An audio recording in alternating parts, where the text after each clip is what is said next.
Pitoma Kosinjska dolina, kao da se baš udobno smjestila među ličke obronke sjevernog Velebita.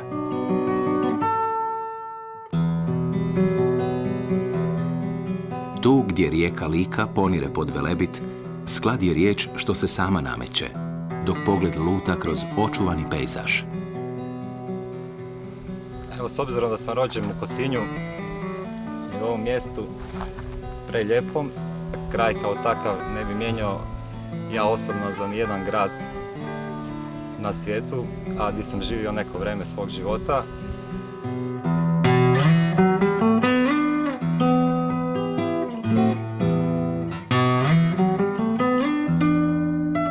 Želja da sačuvaju od uništavanja i unaprijede prirodne posebnosti svoga kraja nit je vodilja skupine Kosinjana što su se okupili u udruzi Eko Kosinj.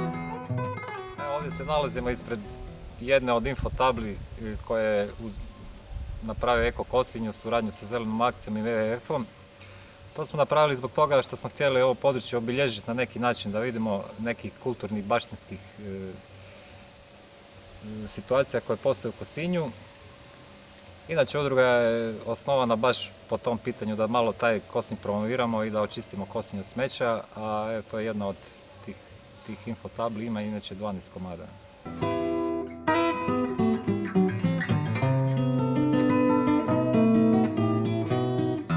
No, nije samo ljepota prirode ono što krasi Kosinj i njegovu okolicu.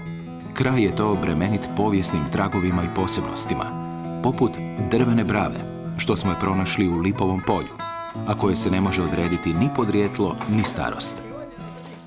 Ovo je ključ od ove drvene brave koja se otvara na ovaj sistem, a brava je stara, pokojni ćaća nije pamtio odakle i koliko je stara na godina.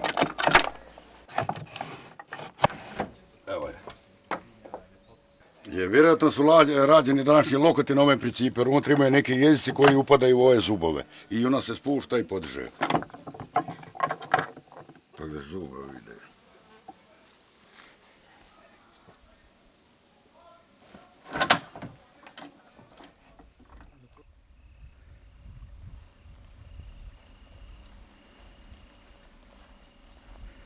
Evo, sad se nalazimo na kraju rijeke Like, malo iza ponire i odlazi pod Velebit.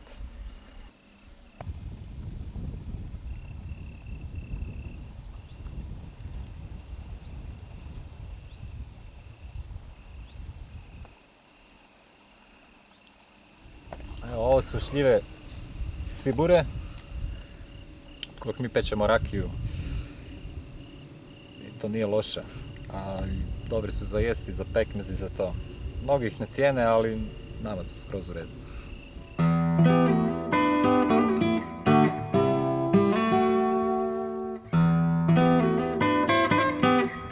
Izvire li ovdje mir iz skromnosti ili skromnost u miru spava, teško je reći.